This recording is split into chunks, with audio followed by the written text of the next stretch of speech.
Shefeed football പിക്കിലേക്ക് ഏവർക്കും സ്വാഗതം. Copa America football A ഗ്രൂപ്പിലെ ഇന്ന് പുലർച്ചെ നടന്ന മത്സരത്തിൽ പെറു ചിലി മത്സരം ഗോൾ രഹിത സമനിലയിൽ അവസാനിച്ചിരിക്കുന്നു. നമുക്കറിയാം, എ ഗ്രൂപ്പിലെ ഇന്നലെ പുലർച്ചെ നടന്ന മത്സരത്തിൽ അർജന്റീന ഏകപക്ഷീയമായ 2 ഗോളുകൾക്ക് കാനഡയെ പരാജയപ്പെടുത്തിയിരുന്നു.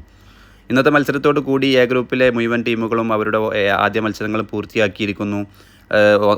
ആദ്യ മത്സരത്തിൽ ഒരു മത്സരത്തിൽ നിന്നും 3 പോയിന്റുമായി നിലവിൽ അർജന്റീനയാണ് എ ഗ്രൂപ്പിൽ ടേബിൾ ടോപ്പിൽ. 2ാം സ്ഥാനത്ത് പെറു ചിലി ടീമുകളും 4ാം സ്ഥാനത്ത് കാനഡയുമാണ്. എന്തായാലും എല്ലാ ഗ്രൂപ്പുകളിൽ നിന്നും നിലവിൽ ആദ്യ 2 സ്ഥാനക്കാരാണ് ക്വാർട്ടർ ഫൈനലിലേക്ക് യോഗ്യത നേടുക. എന്തായാലും ആദ്യ റൗണ്ട് മത്സരങ്ങൾ പൂർത്തിയായപ്പോൾ നിലവിൽ അർജന്റീന 1ാം സ്ഥാനത്ത് തുടരുന്നു. ചിലി പെറു ടീമുകൾക്കൊക്കെ നിലവിൽ സാധ്യതയുണ്ട്. കാനഡയ്ക്ക് വരും മത്സരങ്ങളിൽ അവരുടെ റിസൾട്ട് ഏത് രീതിയിലായിരിക്കും എന്നുള്ളതൊക്കെ കാത്തിരുന്ന് കാണാം. എന്തായാലും ആദ്യ റൗണ്ട് മത്സരങ്ങൾ പൂർത്തിയായിരിക്കുന്നു. കോപ്പ അമേരിക്കയിലെ എ ഗ്രൂപ്പിലെ 2ാം റൗണ്ട് മത്സരങ്ങൾ, അല്ലെങ്കിൽ അർജന്റീനയ്ക്ക് ഇനി ചിലി പെറു ടീമുകൾക്കെതിരെ പോരാട്ടമുണ്ട്. കാനഡക്കായാലും ചിലി പെറു ടീമുകൾക്കെതിരെയാണ് അവരുടെ പോരാട്ടം. ഒരു മത്സരങ്ങളുടെ റിസൾട്ട്, അല്ലെങ്കിൽ ഏതെല്ലാം ടീമുകൾക്ക് അടുത്ത റൗണ്ടിലേക്ക് യോഗ്യത നേടാൻ കഴിയുമെന്നുള്ളതൊക്കെ കാത്തിരുന്ന് കാണേണ്ടി വരും. എന്തായാലും ഒരു ഗ്രൂപ്പിൽ നിന്നും ആദ്യ 2 സ്ഥാനക്കാരാണ് ക്വാർട്ടർ ഫൈനലിലേക്ക് പോരാട്ടത്തിൽ യോഗ്യത നേടുക.